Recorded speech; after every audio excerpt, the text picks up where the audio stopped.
in 2016, 2017, when Hurricane Harvey came through. I lost everything that I had, but my faith kept me going and knowing that everything was going to be okay. I left and I only had a backpack, driver's license, birth certificate, $10. I left there, went to the Georgia Brown Center, stayed there for about 6 weeks. I got a chance to meet Beyonce, took a picture with Beyonce, and she let me know that everything was going to be okay. The next day, Walmart came in, supplied me sheets, pillowcases, personal things, and everything that I needed. But it still didn't have no place to go. But I didn't give up because I'm a determined woman, always have been, and I always will be. And I stayed there for about 6 weeks. And from that 6 weeks, I went to emancipation. I stayed there about 9 months. And they was about to close. And my case manager came to me and she said, Miss Cannon, she said, we got to find you a place to go. And I asked the Lord, I got all the things that I need to move in a place, but I don't have no place to go. And I know my faith, my will, my determination always have got me to where I need to go. Because I'm not a quitter. I'm always a person that's going to press on. During that time, they took me out to a place far out that I didn't know nothing about. It was too far out, and I knew that was not the place for me. And then my case manager brought me to Timothy's 2, where I reside now. And I've been there for about 2.5 years. And I remember walking in, and they opened the door, and they said, Miss Cannon, this is your place. And since I've been there, God has blessed me with more than I had before. More than I had before. And I just want to encourage women, if you're by yourself, I've been by myself for a long time. You can do it by yourself. Don't never give up. Always keep God first. Believe in Him. Trust in Him. And wait on Him. And He will supply everything that you need. Stay with Him. Don't deviate from Him. And you can make it. I've raised kids by myself. And I know what it is like to be a single mother. And to all the single mothers out there, I just want to encourage you, don't give up. Keep going. Keep pressing on. It may be hard. It may seem like you're not going to make it. But don't never give up. And I just want to thank St. John for inviting me to come in to do a little speech and to just give hope in these trying times. Thank you so much. Coming up in the 60s in Houston, I'm from Beaumont, Texas. But I came here when I was 3. I started out at Blackshear Elementary. I went to Turner, Lockhart, Miller, and Yates. And coming up in the 60s, I happened to enroll in an Upward Bound program, whereas I was in Yates and I went to Texas Southern. I had classes at Texas Southern, and that was in the 67. And they had a big riot over there in 67. Where they shot the campus up. It was a total mess. There was a lot of things happening on campus that they were disrespecting students. People would come through there in cars, ignore the stoplights when you mashed the button to cross the street for class. They just run over you sometimes. So they just got fed up, and they had some classroom issues and stuff, and they started a great big ruckus there. And I would just happen to be on campus that night on the 22nd, 23rd of, I think it was May in 1967. And, 300-something people went to jail on campus, and they brought them back the next morning. They wanted to know what was actually going on.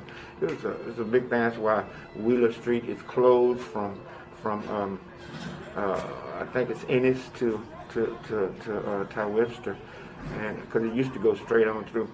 But anyway, I'd like to say that back in those days, I got caught up in a drug situation where I was using drugs, and then I had relationships where they didn't go far, and I had a lot of chaos in the relationship, and I was being used a lot. So I ended up on the streets at one time, and when I got on those streets, I just got crazy doing my thing, and what happened to me in 2015, I was driving my van coming from a job, and I do a little construction work, and I was coming from my job, and I was headed, I think it was eastbound on Cross Timbers, and a Metro bus crossed the tracks and turned in front of me. It's documented on the internet. You can still look at it. February 12th, noon in 2015, when my van burst into flames when I hit the bus, and I was lucky to get out of there. Some people helped me up and took me to the Valero service station, and the bus was so close, like maybe a foot from my face when I hit it, and then the van burst into flame. But I called on Jesus the first time, and Lord knows how long, since I was a little kid, and I said, "Help me, Jesus," and that turned my life around. And ever since then, I left the drugs alone. I started helping people and getting involved in church, and I still had these problems with relationships, and I was working with the Lord Park at the Shade Center. I was over the kids' outside activities, and I worked with Shango, the karate instructor, for several years. And after I left there, I get tired, I guess, pretty quick, because I didn't have my head completely together. But I left there, and that was before 2015. But 2015, it turned my whole life around, and ever since then, I've been dumped here, dumped there, put out. It's nothing like having your own. And I messed around and came downtown and got to talking with some people at the Beacon about some places to stay. And I've been at Terminals 2 now for 5 years. And I just want to share with people that I went through some changes. I almost lost my life in 2015, so I know that God was with me. So if you actually believe in the Lord and with your whole heart, things don't happen positive for you, and they've been happening like that for me. Right now, I'm doing great. I had a marriage that I had separated for 9 years, and now I'm back with them. I still live in my place, and they live in their place, but we can go to see each other as much as we want, and we just happy because we pray together and we go to church together, and we go virtually mostly now. But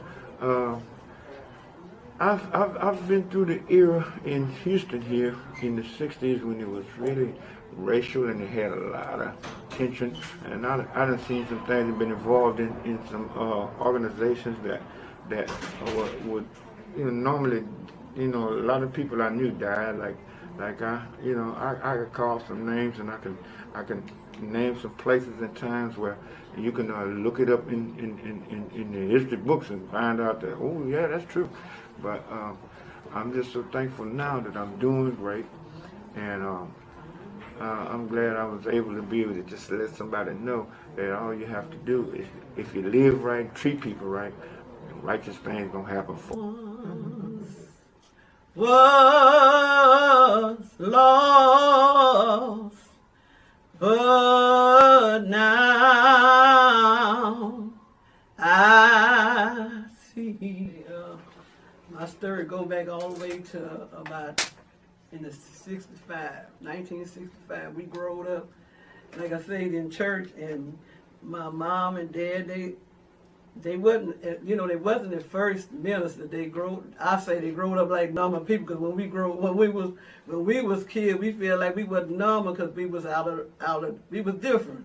We was always the outcast, most other kids, because that's the way we was brought up, to be special and to not do things that that would get you in trouble. So we felt like we was normal with my mom before my mom and dad had received God in their life. Because I growed up to see all of that, and I was the oldest. So, you know, and then later on, like I say, they got saved and delivered. And that's when our life flipped upside down. You know, it wasn't normal no more. They, like I say, went to many, many revivals, and they was under, they stayed with a evangelist called A.A. Allen, and they received the Spirit of God, and they received how to change, their life had to be changed. They loved the way this man preached Christ in their life, and how they couldn't do the same thing they used to do. And then they taught us, you know, my brother, he was like 5 years old when he was, so I'm 4 years old and my brother, so he was 9. So I'm 9 years old.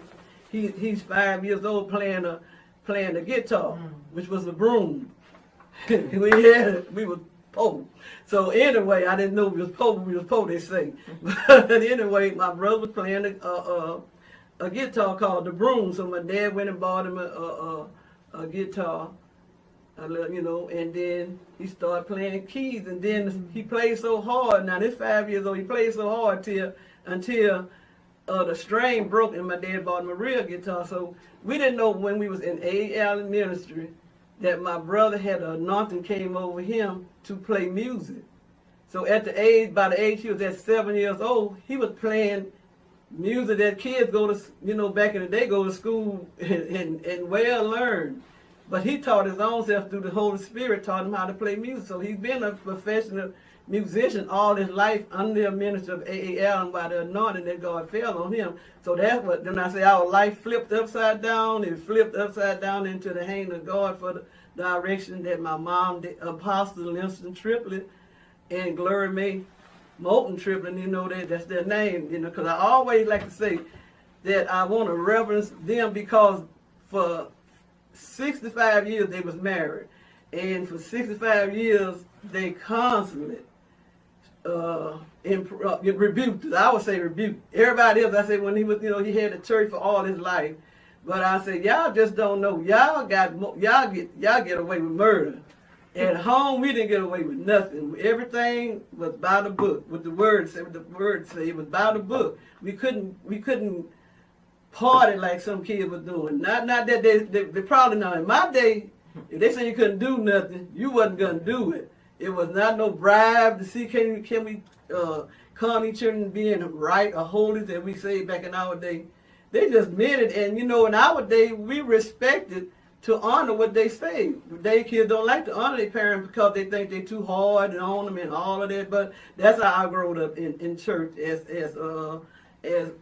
a child under my mom and dad, you know, and then, you know, after he started moving around in ministry, and it looked like it took something from the family, because we used to get up every morning and play in the kitchen music. That's how I sang. Okay. I didn't know I was singing in the kitchen. I was singing in the kitchen. Our family would come around the circle, and we would sing gospel music all day long. And then I mean, it just years. I'd be here all day telling you how we came about. But in the 70s, this record here, which is it's called "Nobody Gonna Turn Me Around." That was the record that my mom had made back in the 70s. And this other record was "Beneath God's Wing," and she was saying these songs as they would come in her spirit. And so they had like healing ministries. When we was little, we would go to people's houses, and I remember one time my dad went to a late house she couldn't see. All we did was sit around in her house and talked about the good old days they growed up with. And then my dad and all of we started to sing. We just knew I was cute, singing time. That was it. So we sang, and the lady jumped up and she said, "I can see my flowers." Oh, thank you, I can see. She was, and there was nothing but singing. We just sang. And you know, I talked about that one day when I was ministering. I was saying, you know, I didn't realize how much the Word of God wanted us to sing until I heard Elijah say he wasn't going to say nothing until he heard from God with music. He had to sing. So I didn't know it was you know, we got to sing our way out of this hell we in. The black people in the old days didn't know how to read, they didn't know how to write, but they knew how to sing. That's right. That when they sang, God heard that harder that's coming out there. The outcry. And he delivered them. Yes, he gave them all kind of carnal ways how to get out of that wall, what they was put in through the tunnels and stuff. singing through the tunnels, and God delivered them, just like He said He would do. If we would lift up our hands and praise God. I say like sometimes, whatever you're going through, songs will come in your mind. Yes. You have a argument with your husband. Hurry up, a song, hurry up and come. Help me, Lord, through these trials and tribulations. You know, you be saying stuff like that, and I say, and when your children bring it through. Tell it. When my children go through, I can't even think of a song.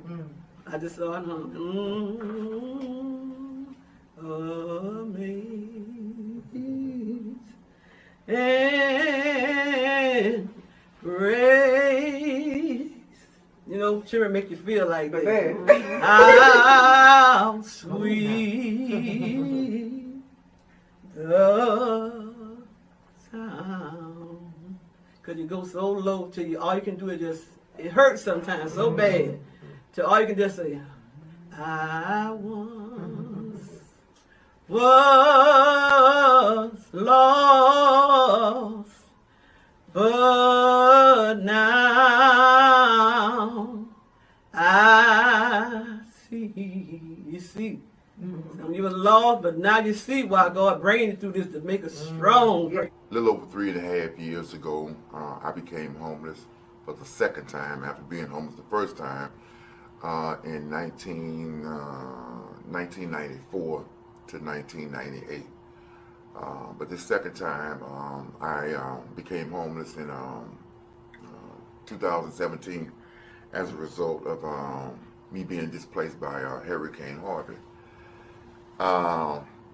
Through that time, I struggled to stay afloat, to keep from going up under, meaning just giving up and just losing all my hope. I had jobs that I would go to try to make ends meet, to try to get myself back on track and everything. But Hurricane Harvey somehow or another took a psychological effect on me. It impacted me in such a way to where I would get on particular jobs and I wouldn't keep them for very long for whatever reason.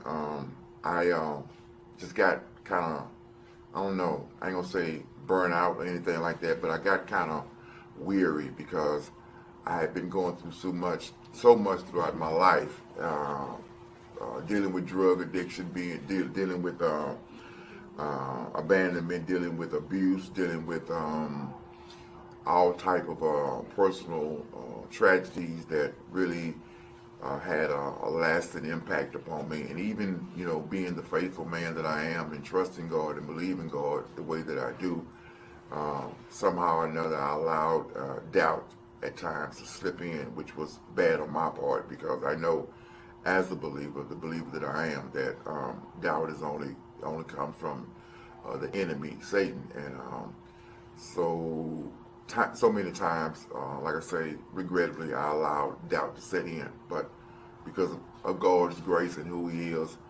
I was able to overcome, and my faith was rekindled, at times when I would feel doubtful. And I'm sharing this here to say that no matter what you're going through, no matter your circumstances, your condition, your situation, or whatever, we're all going to, at times, even some of the strongest believers are going to, at sometimes, allow bits and pieces of doubt and worry to, how can I say, invade our space, invade our faith, if you will, and cause us to feel a way that true believers shouldn't be feeling. We shouldn't be basing our, how can I say it, hope and belief on the way that we feel. We should be basing our hope and belief on the true word of God, and that is believing without any doubt. 3.5 years ago, I was in a condition as a result of, like I say, me being impacted by Hurricane Harvey, to where, like I said, it caused me to be homeless. I struggled to try to get me a permanent place, to no avail at that time. And just recently, and after, like I say, being homeless 3+ plus years. I was recently handed the keys to my new place again, December the 18th, a few months back. And I'm still having a time mentally trying to adjust to the reality that I actually have my own place again. It's an overwhelming feeling. I'm ecstatic. I have my highs and my lows, but I'm very, very grateful, and I'm very, I don't know, elated, to say the least, of the goodness of God for having delivered me finally, from the wilderness of being, pillar to post in my storage facility with no means of taking a shower on a regular basis, washing my face and stuff like this. I would only be able to do that, when I would go to the airports, Hobby and Intercontinental to, clean myself up, through their facilities. And even when I was, could earn a little money, enough money to get me a hotel room for a day or two or a week, was I able to clean myself up. But my point is, through it all, I didn't give up. I didn't throw in the towel. I didn't let go of that rope, which was my hope that I was holding on to. And because of that, like I say, God delivered me from that wilderness of being homeless for well over three plus years, to finally give me a new place, my own place that I can call home. But like I said, I just want to encourage each and every person that's seeing this video to hold on, to hang on, and if you don't believe, get someone that can kind of show you the way to come to believe in the name of the Lord Jesus Christ, which is the only name by which that you can be delivered from your situation, no matter what it is. That's power in that name. I'm talking about awesome power in that name. I bear witness to the power in that name, Jesus Christ. God is good, and I just want to say thank you for your time. I want to encourage each and every person, like I say, listening, to hold on, hang on, don't give up, trust and believe, and call on the name of Jesus Christ to save and deliver you, to sustain you, to prosper you, to move you forward. If you're a believer that's going through some things, is having a hard time, hold on, hang on, be encouraged, and God will see you through. My mother was a piano player, organist during the early stages when the theaters did not have any type of music behind the scene. So she used to play for the scenes in the theater. And the music thing she said that was when the horses would go fast, she'd play fast music. And when they slow down, she'd play slow music. So she was also the secretary to Pichon at the music hall. This is where she met my father, who was Johnny St. Cyr. And he played with Louis Armstrong in his Hot Five. In fact, he put the fifth string on the banjo. That's how that love affair came about. And thusly, to them were born 4 children. I was the third of the children, 3 boys, then a girl, then another boy. So you can see what position I was in from the very start, being born a girl among those 4 boys. Well, it was very early, and I was born in Chicago, Illinois, because my father traveled on the boat at that time. Louis Armstrong played from city to city. So I was born in Chicago. Then my home really was in New Orleans, Louisiana. It was a wonderful time because we traveled on the boats during the summer to go up to visit Chicago and other places. We had some relatives there then. And it was really, to young people, it was quite amusing. Of course, sometimes we made the trip on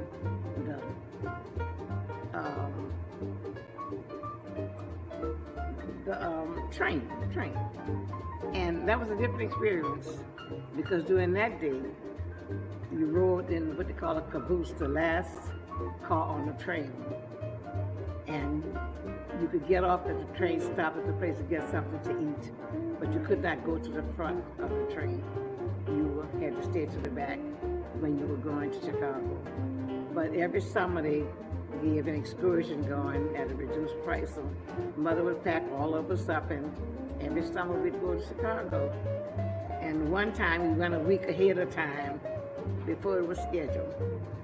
So all we did was pack all the chicken boxes and things, came back home again, and ate them at home, and looked for the next week to go to that same thing, because as soon as we got on the train, the first thing we wanted to do was eat that box of chicken my mama had, and the pickles and the like was always there. So that was interesting to make those trips every summer back to my birthplace. But I lived in New Orleans all of my life until 70 years old when Hurricane Katrina came. The early years were quite exciting. I was a very poor child, but I did not ever know I was poor. We always had plenty to eat at the house. The kids in the block, everybody came there to have fun and play. We didn't have real dolls. We made dolls out of Coca-Cola bottles, and we stuck a hand in a piece of wood and we played with that. We played games on the street at night until the light on the corner of the drugstore went off. When that light went off, that meant everybody had to come inside. We played what was called rock steps, guessing how much you had in your hand and going up the steps at night. We also played Here Come the Gentleman Down the Lane. That was another game we played in the street, which was a little love affair game, but it was, for kids. And we didn't have all of this other kind of activity that goes on right now in these nightclubs and the like. We really had healthy living and outside, but we didn't have all the things you have now. It was a different time and a different place. So I went to elementary school in that area. I lived in a pretty rough neighborhood. It was called Great Town, but I had 4 brothers, so that made a difference in how we came up. They were very overprotective of me. Nobody bothered me on the block. They were scared to speak to me. They wanted to. Now they'd sneak around behind my brother's back and give a little wave and the like, but they knew not to approach me. My church was also in the same neighborhood. Of course, during my day, everybody went to church. We had a lot of fun. The only people you knew at church. There was no television, nothing to kick your mind off of that on a Sunday. You weren't allowed to go to the movie on a Sunday. So all you did was church all day long, from first thing in the morning until that night. There was something going on all day. They served dinner after church, and you stayed at church all day. You dressed up in what we call Sunday go-to-meeting clothes. You had certain clothes you wore on Sunday, and you had certain clothes you wore during the week. So when Sunday comes, the night before, they're going to hang up ruffled clothes on the door. They're going to hang up a hat or gloves, shoes, everything to match. So for Sunday morning, you knew what you were going to wear. You jumped into that little Sunday go-to-meeting outfit, we called it, and you went to church. And everything was centered mostly around church. We were in a very bad neighborhood, but the young man it was a different kind of badness. At that time, you see 5 or 6 boys on the corner who were called corner bum boys. And those were your bad boys. They weren't like dope and all that's going on. It's infiltrated throughout the community. But you stayed right there. The bums knew the good girls. They did not bother them, not touch them, not tell them anything at all when they passed there. So going to church was all right. If the guys were on the corner playing dice or whatever they were doing, when they see the church girls coming, they'd grab them up in a hurry, and they would go ahead and move on the side and let you pass. It's a different day now. You don't know who's standing where or where they're buried. All you can do is just go to where you have to go and pray God to get you there safely. So I went on to college at I went to a private school in high school, which is closed now, Gilbert Academy. All this in New Orleans, Louisiana. And then I left there and I went to Dulles University and majored in music. My rewarding time there was gifted with my becoming a member of Zeta Phi Beta sorority and cooperated. meeting many new sisters and learning to meet new people was a wonderful thing for me. And then I left there and started working on my master's degree at Xavier University. And that was the most rewarding time because this is where I met my husband. And of course, the product of 4 children. Now, my husband and I stayed married for 10 years. He was deceased after that. He was a man who was dedicated to his school. He was principal of school, grades kindergarten through 12 in St. Bernard Parish. He was dedicated to that school and gave his livelihood to that school. And I told him before he died, I said, when you die, I'm going to bury you right to that school because that's your first love. And sure enough, he did die serving the school. Hurricane came through and he worked 10 straight days with the hurricane. And immediately after that, he took illness and he died. So they eventually named the school after my husband. In fact, it's the only black school in St. Bernard Parish with his name. So that was a very rewarding moment for me. And the most rewarding moment for me. Well, after he died, I returned back to New Orleans to live. And I became principal of one school. And then I moved to another, and finally I ended up with Croc Elementary School for 30 years. That was very rewarding. The most important thing about that and giving your life to youth is that when you see them like I see them now, this is the only thing that matters to you is how they come back and tell you how successful we were, and you see them being successful in life itself. Lawyers, doctors, city hall members, and a lot of things that you see when you have invested in youth. So I could tell anybody, invest in the youth of today, because these are things you will see 99 years from now when they come back to you. You can't buy that. It is really above purchase price. So that's the most important thing. And of course, there were many other things along my life's highway. As I ventured out, I taught at Southern University for a while, helped to write several state handbooks. And then when I left my employment with all these parish school boards, I retired from there. And I thought I was going on vacation, and a friend of mine happened to be over the youth in City Hall. So I went to volunteer to help her a while with the youth. And she said, Rosemary, why don't you just come on, stay on? I said, stay on? No, I don't think I can stay on. She said, yes, you can. She said, I want to hire you. I said, as what? She said, I want you to be director of youth in the city. She said, right now we have a program of young people, and she was over the recreation department. So I said, okay, I will take the direction of the youth. I said, what I will do is, there is no program for high school and middle school kids. So I wrote a program for high school and middle school kids for the summer. I kept them quite busy all during the summer. They were exposed to canoeing, all types of things they had not been privileged to before when they were youngsters and children. This was really one of the highlights in my life, that I began to see these kids who had been on the streets and out there doing everything but the right thing begin to come together.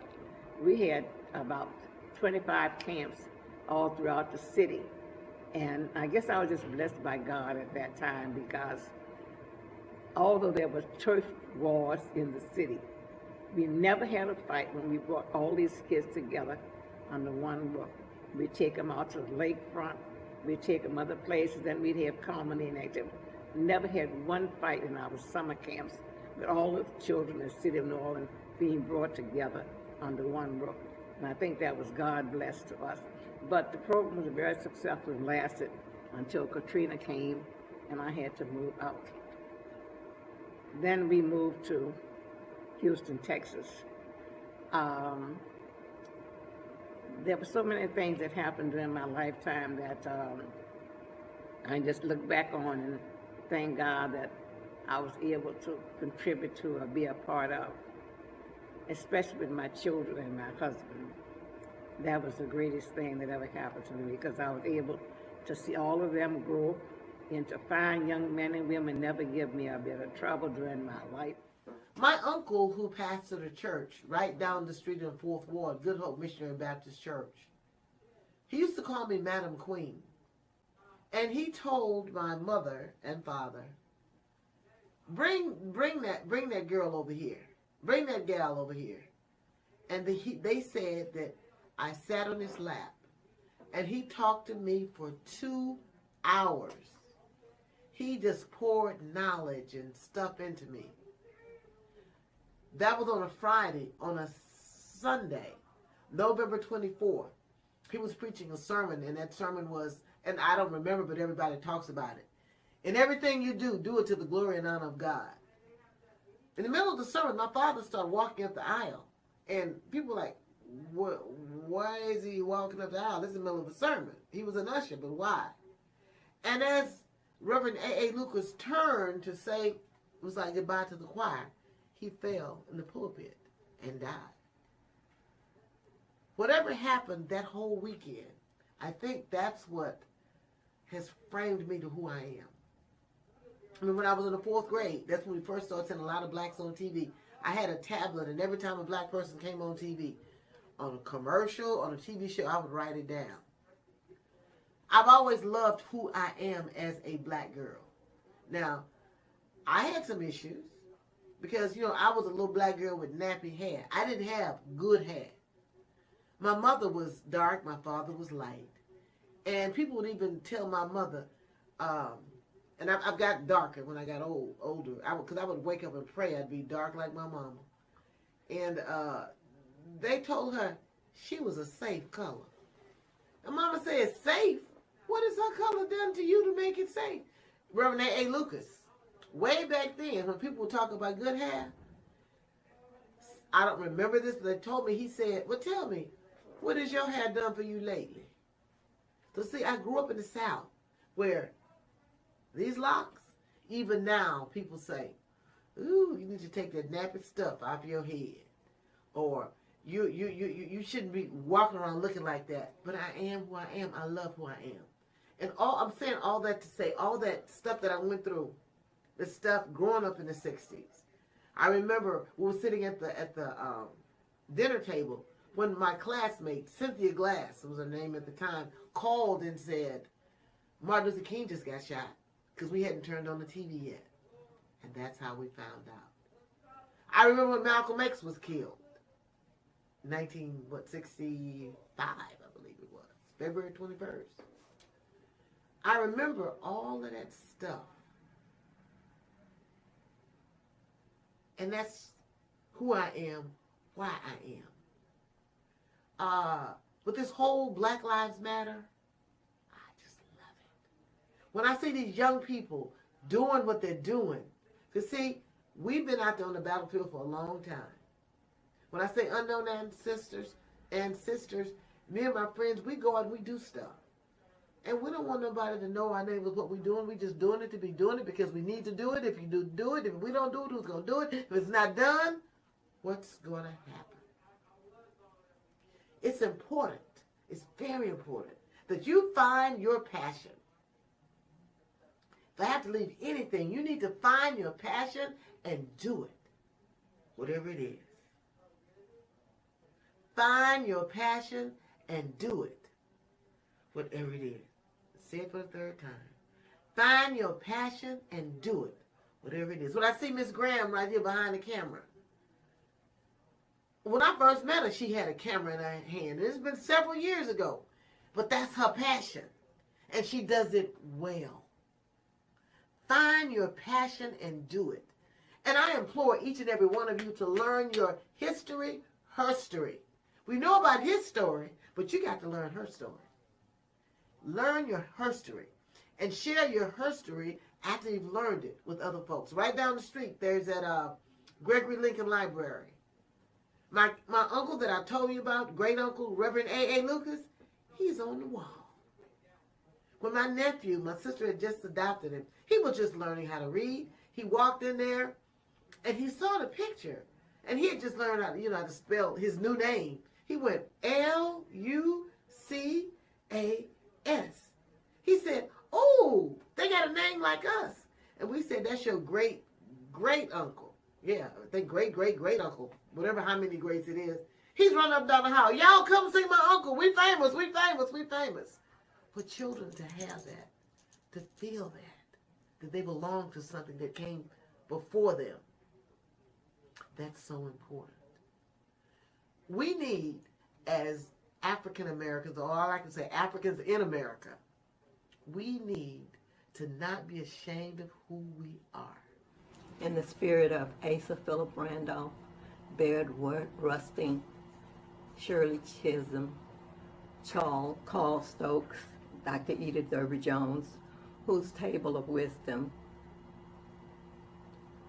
that I had the privilege of being seated to absorb like a sponge all that I have come to know and become full circle, for the joy of the Lord is my strength. My Good Samaritan mother, Irene Caesar Shagwa, died in 1959 when I was 11 years old. My father was killed when I was 16 years old. But oh, by the grace of God, it is well with my soul. When peace like a river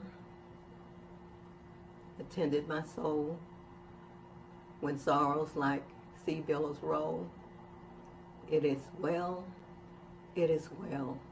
with my soul. I was beaten to the point of no return when I was 16 years old. But God, oh, what peace we often forfeit. Oh, what needless pain we bear. All because we do not carry everything to God in prayer. A chance encounter with Carl Stokes, who was later to become mayor of Cleveland, Ohio, as I was window shopping. As he explained to me the political process, knew nothing about, I was still a teenager. I was able to start a career because of the Good Samaritan neighbors, Dorothy Starks, Mrs. Helen Richardson, Miss Gloria, all those neighborhood women who I was just able to sit around the table with. They never ran me home. They allowed me to share my grief and my sorrow. And here I am today, after a 30-year career with Ohio Bell. And after Ohio Bell and AT&T here in Houston, I was able to have two careers at one time. The daytime career that paid the bills. The nighttime career which was sparked by a chance encounter with Carl Stokes. Been able to assist many individuals from the city house to the state house to the White House. God has been so good to me. Amazing grace shall always be my song of praise. For it was grace that bought my liberty. I do not know just why he came to love me so. He looked beyond my faults and saw my needs. Because he lives, I can face tomorrow. Because he lives, all fears are gone. Because I know who holds the future, and life is worth the living because he lives. I am still here, for the blood of Jesus still has its miraculous power. So grateful to God. I'll share a little poem with you from Hanging Tough Even When the Road is Rough. Many times when you're going through a crisis situation like cancer, individuals have a tendency to tell you about people that have gone home, and you're looking for encouragement, like, well, you know, before my auntie left you, this, and this happened. Well, they tell you stories. But this poem is Crisis Situation. Don't tell me your horror stories of those you perceive are down, It only tends to make me feel that God hasn't given you your crown, or that He has not brought you to the point of life you need to be in order that you might have the power to be set free. One thing that I know and can personally testify to is I have received this deed. So in the crisis situation, no one wants to hear bad seeds. Remember, no two people are the same, but once you stake your claim, continue to know and trust until He calls your name. Believe in a mighty God who will go all of the way until we meet again on that blessed, blessed day. I'm Oliver Ray Hughes Stevenson, and I say my full name to honor my mother's family and my father's family. I am number 5 of 7 boys, 7 brothers, 7 warriors, and I grew up in 3rd Ward and South Union. I have been knowing Christ and Jesus in my life since I was 9 years old. I attended Trinity East United Methodist Church, one of the oldest black Methodist churches, not only in Texas, but in the United States. And there I received my Christian foundation. I was an acolyte. I used to welcome people to the church and do the church announcements. I was in the Methodist Youth Fellowship. I was a Cub Scout, Boy Scout, Explorer, and an Eagle Scout. And all those things were good. My recipe for life, and I want to share this with everyone. My grandmother, Lois Ruth Cyrus, first introduced me to God and to Jesus, not by telling me about it, but me watching her through her actions. She was always compassionate. She always cared about her neighbors. Everybody loved her. She was well known in church, and she was always serving others. She told me, Oliver, if your life is worth nothing unless you're using your life to make someone else's life a little bit better. She talked about this little light of mine, I'm gonna let it shine. And what that meant, that if you're a godly person, you have to not be afraid to let that come through when other people see you and meet you and deal with you. There is nothing, she told me, that you can do in your life that God should not be a part of it. If God is in it, you're gonna win it. So here's my recipe for life. God is first. And when I talk about God, I'm talking about the Trinity. I'm talking about the Father, the Son, the Holy Ghost. I'm talking about the creator of this universe. That's what comes first in my life. Secondly is me. And it's okay for it to be me. It's okay to love yourself. It's okay to know yourself. It's okay to promote yourself, and promote yourself in a godly way where people will always speak well of you. The second thing is me. The third thing is my family and friends, and I can't separate those two, because anyone who knows me throughout my 67 years of life will tell you that once you become Oliver's friend, you very quickly become his family. So I have a very large extended family. I want to tell you that you should know yourself. And what I mean by that, I don't mean learning about Harriet Tubman and all that. You should know yourself. You should know who you are, where you came from, what your family has gone through, the history of your family, and most of all, pay homage to your ancestors. Now, who are your ancestors? Your ancestors are anyone that is a part of your family that has made their transition. Know yourself. Love yourself. Don't be afraid to do something for someone else. Don't be afraid that if you help someone else do something that they're going to come out on top and you're just going to be there. We are interdependent as black people. And that means there's no you without me, there's no me without you. We all exist interdependently. And that's what they mean when they talk about villages. So I want to remind you to live and thrive in your village. Do something for the children in your neighborhood. Do something to educate people around you. Do something to promote people around you. Do something to praise people around you. Do something for someone other than yourself. And within yourself, you will thrive. That's the way that goes.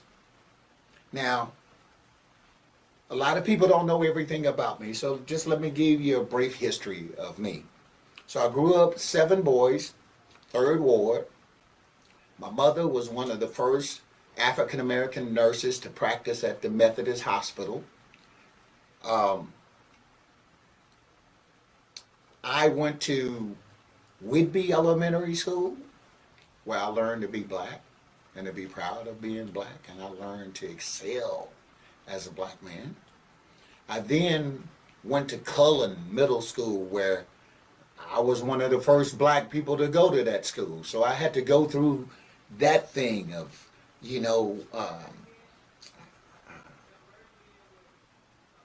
going to school with people that I haven't gone to school before, finding out that people really do think that they're better than me for some reason.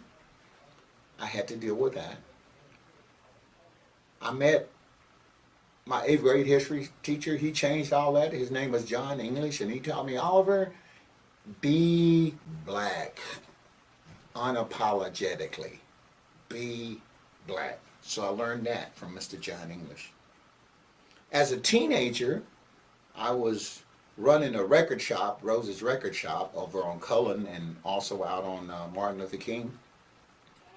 And at that time in Houston, there was a move by corporate entities to take away the record business. Now, some of y'all don't know what that is. Record shops. That used to be where people went for entertainment, to buy you a 45 or an LP, and that was one of the staples of the community. That was a legitimate business, and people did it. But this corporate company came in, and they wanted to get rid of all the small record shops because they had buying power. They could buy thousands of Marvin Gaye's records at one time, so the record might not cost but $1.75. Whereas these independent black record shops, they're paying a higher price for it, so the records might be $2 or $3. But they wanted to take that from us, and that's when we met a man named Pluria W. Marshall. He was the executive director of Operation Breadbasket, and when I met Mr. Marshall, it changed my whole life. He introduced me to the philosophy of a great man called Martin Luther King. He also introduced me to somebody called Reverend William A. Lawson, who's the local president of the Southern Christian Leadership Conference, and I got involved. I decided right then that I was going to do something for my people, that I was going to make a change. However small of change I make, nevertheless, it's a change. We dealt with people like Schlitz Beer, Foley's, Borden's Milk Company, Burger King, all of these places in Houston. You can go and look at a book called Black Dixie, and you can see what me and my co-conspirators did at Operation Breadbasket of Texas. I think it's appropriate to share with my family and those of you watching now that there is power in money. And you can make changes to systems, you can make changes to grocery stores, department stores, large companies. You can make a change by selectively spending your money. If you find that a business is in your community and they're not doing what they're supposed to do, they're not respecting you, they're not offering quality products, they're not treating you fairly, then you can talk to them about that. Nothing is written in stone. You don't have to take nothing off of someone to spend your money with them. So from this, never accept the status quo. If it doesn't benefit you, if it doesn't enrich your life, don't accept it. You don't have to accept it. Um, be willing to stand up for yourself. You know, one thing that I hate, and I want everybody to remember this about me, we don't need no black leaders. No, you don't need no leader. Why would you need a leader? That means that that means that you can't think for yourself. That means that you won't protest for yourself. You got to get somebody to spark you to do something for yourself. We do not need leaders. Dr. King was not a leader. He was an organizer. He was an orator. He was a person that could get people together and say, hey, forget all of those different little things y'all talking about. What can we come together with that benefits us as a whole? So people, stop looking for a leader. Stop looking for that black messiah that's going to come and save you. You don't need anyone to save you. You are God's people. God is in you. You can do whatever you want to do. No one can stop you from doing it as long as it doesn't infringe on the rights or the safety of someone else. You can protest it. But don't forget, protest is not just marching, holding up a sign. You can withdraw your economic support for a business and make changes. You can tell the city like Dr. King them did. They call them boycotts. You don't want us to ride on the front of the bus, then we won't ride the bus. We will not ride the bus until we can ride the bus wherever we want to ride the bus. My 25 cents is just as good as that guy's 25 cents. God, yourself, friends and family, your community, your people, those are the things that you have to commit to and be willing to not just fight for, but stand up for. Dr. King said, it's hard for somebody to ride your back if you're standing straight up. And that's absolutely correct. So don't be afraid to stand for yourself. The last thing I would like to say is that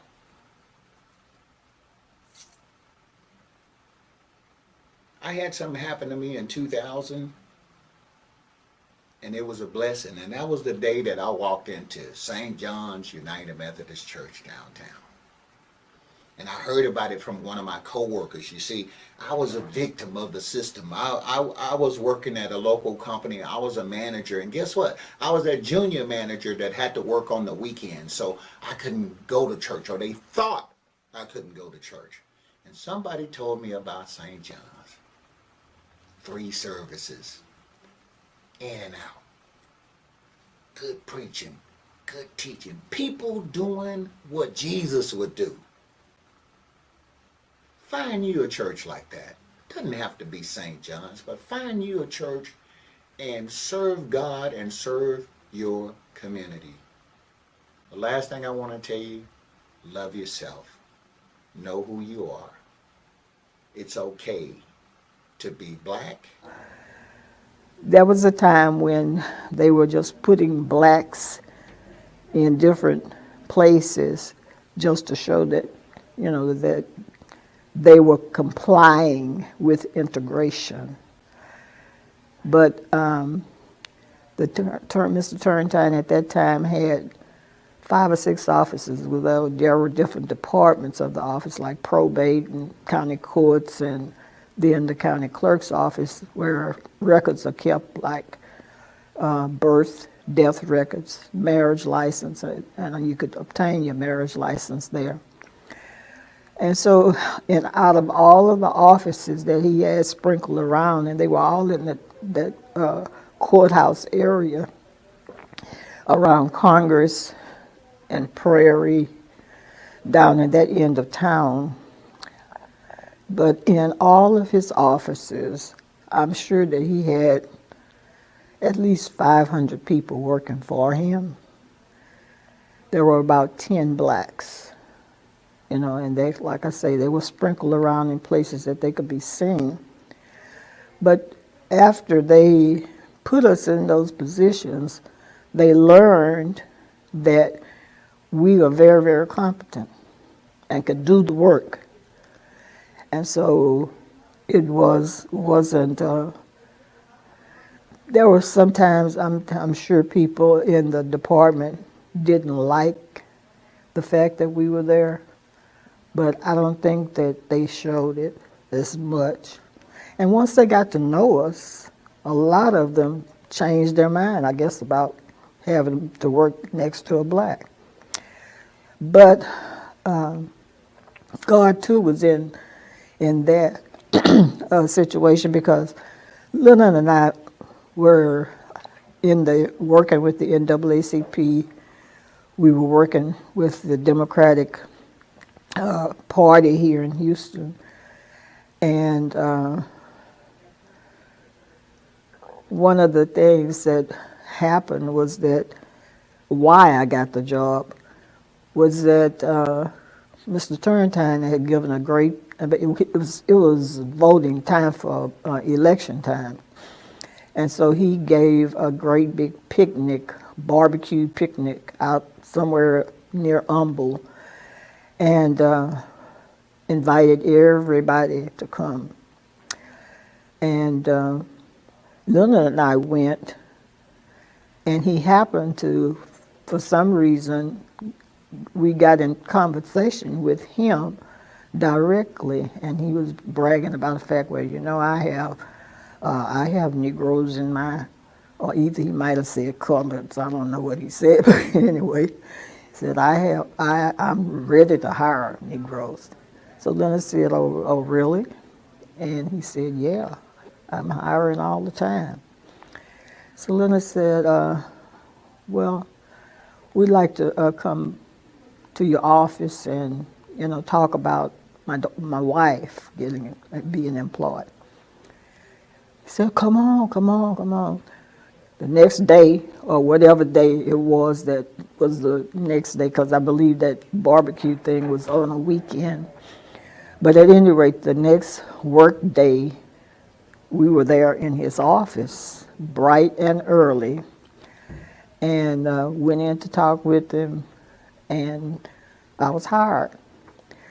So that started a employment for the next almost 18 years. I was there at Harris County. I met lots of people during that time because it was a public office, and a lot of people from all kinds of walks of life came in for different reasons. Like I said, they had marriage license in there. I worked in that department for a while. I ended up being the head cashier for the real property department, and that was the department where you filed all your deeds and all that kind of thing.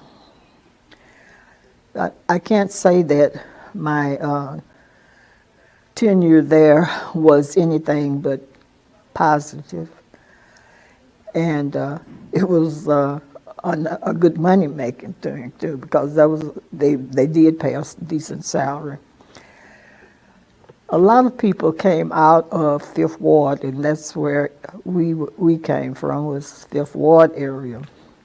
Barbara Jordan was one of the people in our neighborhood. In fact,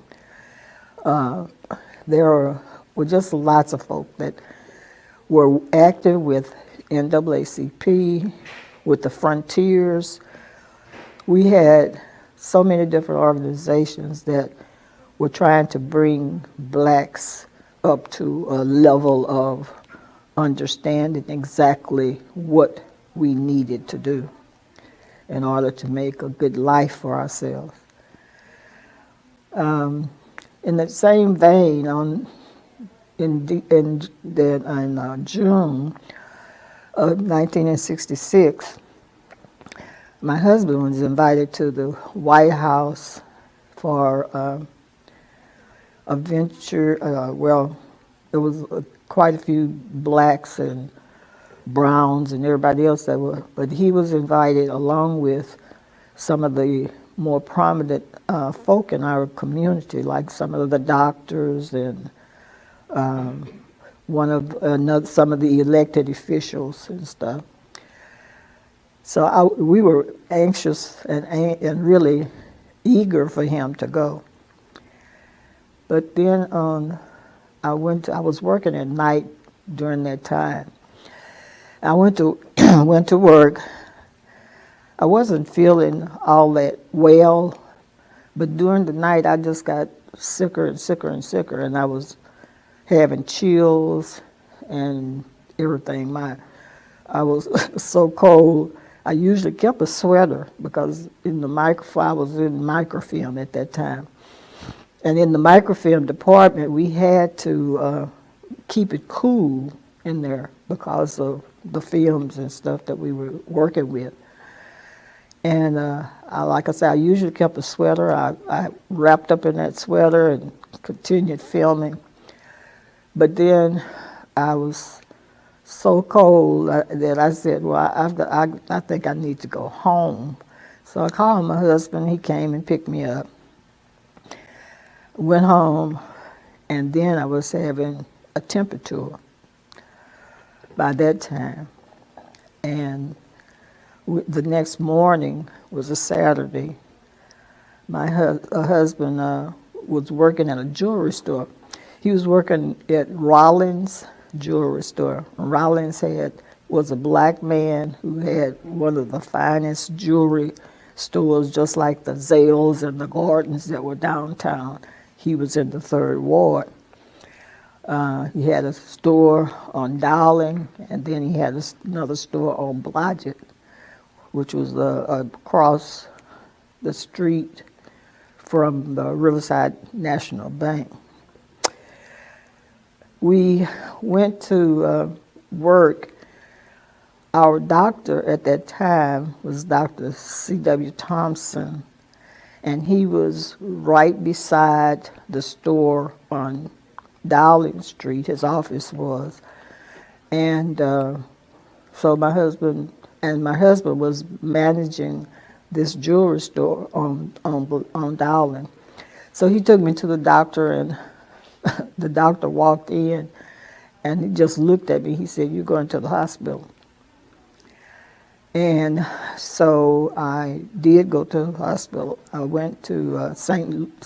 Elizabeth Hospital over on, on Lyons? On Lyons Avenue.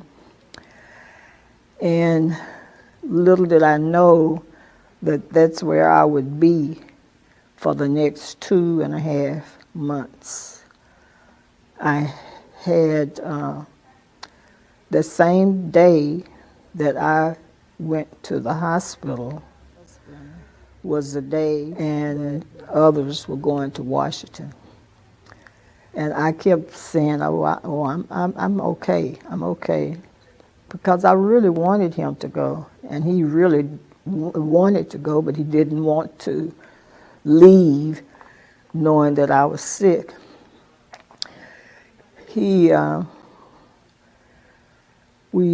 I'm sure he prayed about it too before doing anything.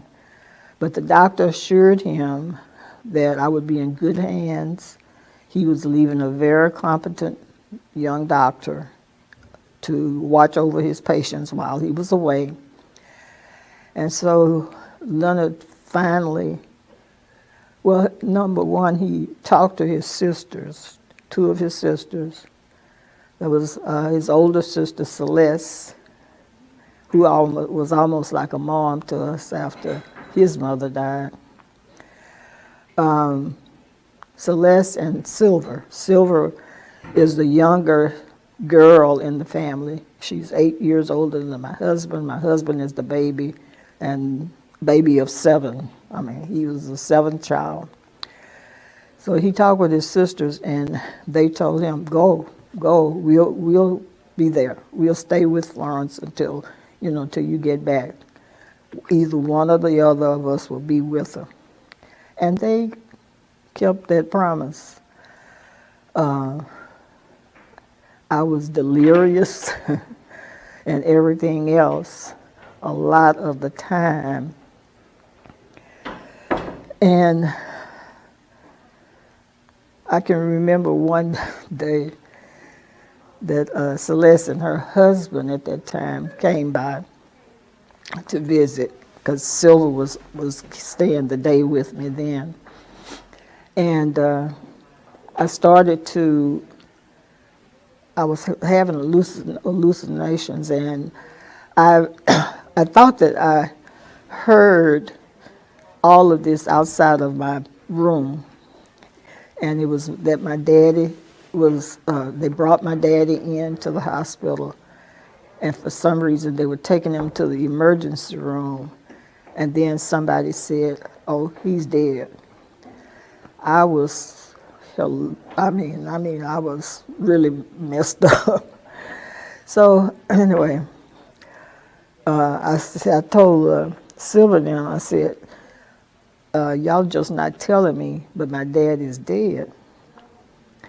And Silver said, no, we wouldn't lie to you about that. I said, no, y'all just lying because I know he's dead. So Silver said, let me call him. It was luckily it was late in the evening, and he would have been home about that time. If he hadn't been home, I don't know what I would have been doing, because I would still not be believing that he was not dead. Anyway, they called, and my dad was kind of funny. He was a very quiet guy. He didn't do a whole lot of talking. And as far as I knew, the phone could be ringing, it could be right here, and he's walking by, but he said he had waited until my mother picked up the phone, because he just didn't bother about it, you know.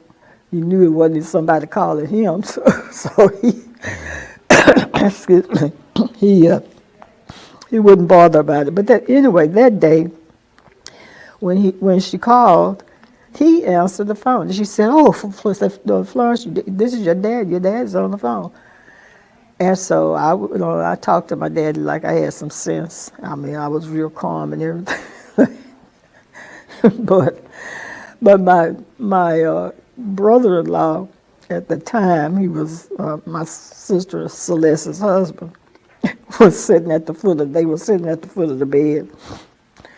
And man, when I started acting so wild and telling them all of this that I was seeing and hearing and thinking that it was really real, he had to get out of there. So he got up and he left. And we laughed about that a lot because it was like it scared him to death, you know. But I did have a good doctor while I was in the hospital. It was Dr. Levi Vincent Perry. Dr. Perry had a clinic, an office in the Fifth Ward area.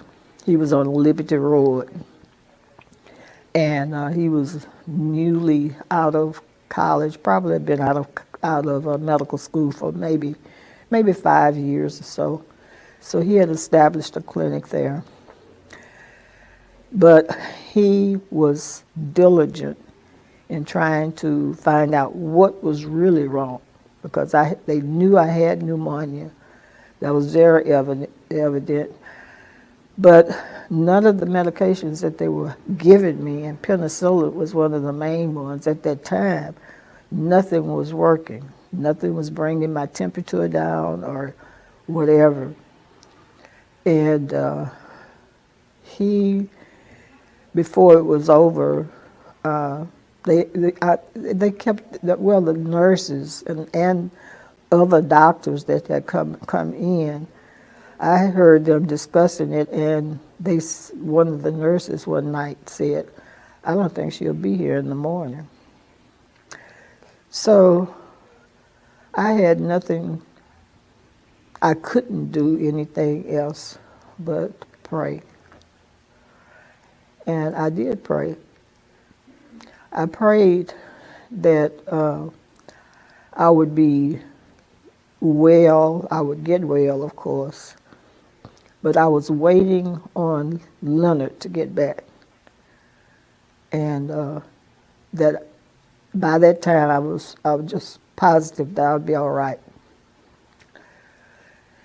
Anyway, Leonard, they called Leonard after he was there probably one day and told him that I was really in bad shape, that I was really near death.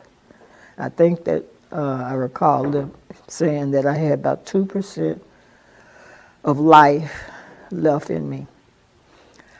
So I don't know, that's like where the miracle comes in, is that God would not let Dr. Perry get off the case.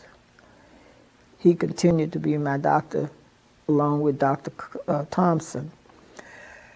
But he knew Dr. Thompson was an older person. He's probably about 10 to 15 years older than we were at the time. He would not give up on trying to find out what was wrong.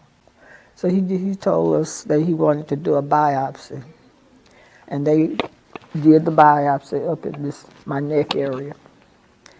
And he came back and told us, after viewing all of whatever they do with the testing, he said that I had sarcoidosis, and that it was a rare, at that time it was rare, but he said that it was a disease that a lot of black, and especially black women, could get, and they usually got it in their 20s or in the 40s. And so I fit right into that slot, or if you want to say. But for 10 years after that, Dr. Perry treated me and was a very, very good doctor for our family. Other family members started going to him. And our daughters went to, his wife was a pediatrician. They were officing together. And our daughters went to her so long, they were women when they still didn't want to go to anybody else but Dr. Perry, Eula Perry. But I got over the sarcoidosis. I had to take prednisone for about 10 years. And after about the 10th year, he gradually got me off of it. But it has left me with my lungs being very, very, very scarred. Both lungs on the lower lobes are really, really bad. So I follow up with a lung doctor, a pulmonary doctor. And I don't take medication for it anymore because I don't really have active sarcoidosis. It's just the results of it that I witnessed. But I think that it was really a miracle that I came out of that after being so near death. We had 2 little girls at that time. My daughters, I think, were about 4 and 5 or 5 and 6, I'm not really sure. And I had to come back in order to live. There have been other times that I know that God has been with us. A wise person will ignore insults. So even as a young man in my 20s, I'm still getting these stares and these funny looks from people who are not my color. I'm still getting insulting remarks. Some were brief most of the time. I still from time to time could hear the whispering of the N-word. I still was being rejected in different areas, etc., etc. I remember so many times feeling like I might even be attacked. not because I had done anything particularly wrong, but because I might have been in what they consider the wrong place at the wrong time with the wrong kinds of people, and I was black. Now, I was fearful sometimes for my life, but I kept my mouth shut. And I'm telling you, I had to depend on God. And so that's one of the other places that I got that strength that says, trust in the Lord with all your heart, and lean not to your own understanding. And in all your ways acknowledge him, and he'll direct your path. So I think he directed my path around a lot of trouble. I know he's been directing my path all my life. Florence and I decided to set up an insurance agency. Our own insurance agency, sell all types of insurance. I was one of the few people in Texas who had multiple insurance licenses, and I think at the time that I got mine, there were probably about 4 other black agencies in the Houston community. If you ask me, I might even think of all of the names. But this was during the time when the government had said to the white community that it was necessary for them to hire blacks. What was the name of that program? I'll think of it in a minute. Affirmative action. That was it. Affirmative action. So I was part of this affirmative action. So several big companies, because I had the license, went on this hire me. But what would sometimes frustrate the dickens out of me was sometimes in these meetings, and I've been the only black in the meeting, sometimes they would go to the map of Harris County and draw a circle around certain parts of the community and say to all of us agents, you can't sell insurance in those areas. Well, that would be pretty shocking to me because I lived in that particular area. So I couldn't even sell my own self-insurance. I couldn't sell my mother insurance, or my father, my cousins. Couldn't sell anything because they were part of that circle that they told us we couldn't sell insurance in. However, I had faith. And so I would always go out and find insurance outside that circle somehow or another. God was merciful and became successful. But also in doing so, one of the scariest times of my life. Remember, it took me years to get these licenses. And this particular company had sent me a notice saying that I owed them $30,000. $30,000. I had looked at the statements, my accountant looked at them, and neither one of us could come up with the same figure of $30,000. And of course I let them know that I wasn't in agreement with them. However, it seemed like they didn't care if I was in agreement with them.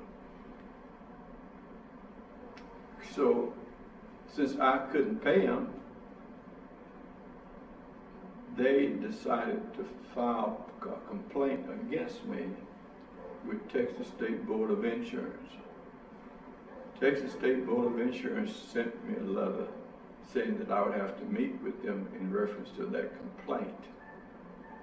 I was scared. Petrified might be another good word for that too. I did the only thing that I knew to do. The only power, particularly for Christians, is called prayer power. So what I did, Florence wasn't at home. I went home. I got undressed. I got, as they say, I got plumb naked. I even took off this wedding band. I didn't want nothing between me and the Spirit. And I laid down on the floor, prostrate out like this. And I said, Lord, I need help. I don't know what to do. I don't know who to turn to except you. And I'm scared. I don't remember what all I said, but I made it clear that I was fearful. I did not want to lose these licenses. I had worked too hard for them, and it was a good way for me to provide for my family, and it was a good way for me to serve the community. Well, also during that time, there was a song I heard while sitting at my desk, not knowing what I was going to do. And there was, I think this lady's name was Belle, I believe. She was on the radio and sang a song, I go to the rock, I know he's able. I get excited about that. I go to the rock. And the rock is Jesus. And I remember sitting there, and I'm not sure if I did cry, because what that song did was to give me a new hope, gave me inspiration, it gave me encouragement, that I knew where to go. I had already gone there. And so now I'm looking for some answers. So, as always, if you ask, it can be given to you. So I contact this insurance agency organization. It was an association of insurance agents. Not my color. But I wasn't a member anyway. I don't even know if they would have accepted me if I had the money. But I called them up and I told them what my issue was. I told them what my problem was. So they told me, said, well, listen, what we're going to suggest you do is see this attorney. And here's his phone number, and he probably can help you. So I called the attorney up. He said, come on in. Well, I went there to meet him. And this is, I'm going to tell you what he said. This might not go over too well with some people, but this is what he said. He says, are you saying that you don't think you owe him the $30,000? I said, absolutely not. I don't believe I owe him the $30,000. He said, well, let me ask you a question. Do you have the capacity to give me $2,000 right now? I looked at him and I laughed. I said, no. Well, I could have given it to him, but it wouldn't have been mine, and that'd been illegal. All right? That'd just been making things worse. So I told him, no, I didn't. He said, well, how are you going to pay me? I said, I don't know. Now, we have to work something out. Now, I want you to understand something. When I was talking to him about this $2,000, here's what he said. He said, see, if you had $2,000 right now, I could squash this matter. And then I remembered, my good book said, don't be paying bribes. And I was glad I told the truth, and I was glad I didn't have $2,000. Okay. So he says, well, I'm going to charge you $1,500 or whatever he said he was going to charge me. He said, how are you going to pay me? And I told him we worked out something. He said, okay. He said, well, I'm going to have to drive you up there to Austin, and we're going to work on this case for you. I said, well, that sounds great. I said, I really do thank God for you. He said, well, wait a minute, young man. Let me tell you something. Yes, sir. He was a Jewish guy. He said, I just want you to know, I don't believe in God. I said, oh, sir, that's okay. I do. And he and I drove to Austin, Texas. Never will forget that. My goodness, I was scared because he couldn't drive that well. Okay. And I was nervous because I knew it wasn't going to be no people like me up there. And sure enough, I wasn't surprised when the 3 board members come out, men, and sat at the table. My turn, I was sitting there waiting on them to come out. And they sit there and work with us, and work with us, and work with us. And at one point, I knew my licenses was going to be gone when one of the guys asked me a question. And my attorney scared the dickens out of me. He hollered at that man and said, "That ain't none of your business." I said, "Oh Lord, there go my licenses." I just dropped my head. I knew it was over, but it wasn't. They knew that he was right. So after all the discussion and after I showed them the statements and all of that, and I don't know if anybody ever been in a tight spot like I felt like I was in. I was nervous, fearful. I had no power except the prayer that I had made. And here is how I knew God was in this message, this situation, this mess that I was in. The three men asked for a break and took off, and I don't know how long the break was, but needless to say, I was nervous all the way through. They came back, and they sat down, and they said, "Well, we've looked at the statement, and we can't figure it out either, young man." That sounds good so far. He says to me, "What do you think you owe them?" I said, "Sir, I think I owe them $10,000. He said, "Well then, that's what we're going to tell them that you're going to pay them. Because we wash," now listen carefully, "we're going to wash our hands of this matter." Now where in the Bible does that also say, I'm going to wash my hands of this matter? And that was when the Jewish group brought Jesus before the magistrate. And he said he couldn't find any fault in Jesus. Therefore, he would what? Wash his hands of the matter. And so when they said that, I almost jumped up and shouted. I just tried to be cool, you know. And I just sat there and said, "Thank you, sir." And I was so happy when I left them people up there. Now, here's another lesson for us to all learn. There used to be a saying that the Lord doesn't come all the time when you want him, but he's on time. What is interesting is that attorney that drove me to get me out of that jam 2 years later died. So, I know this may sound strange to people, but think about it.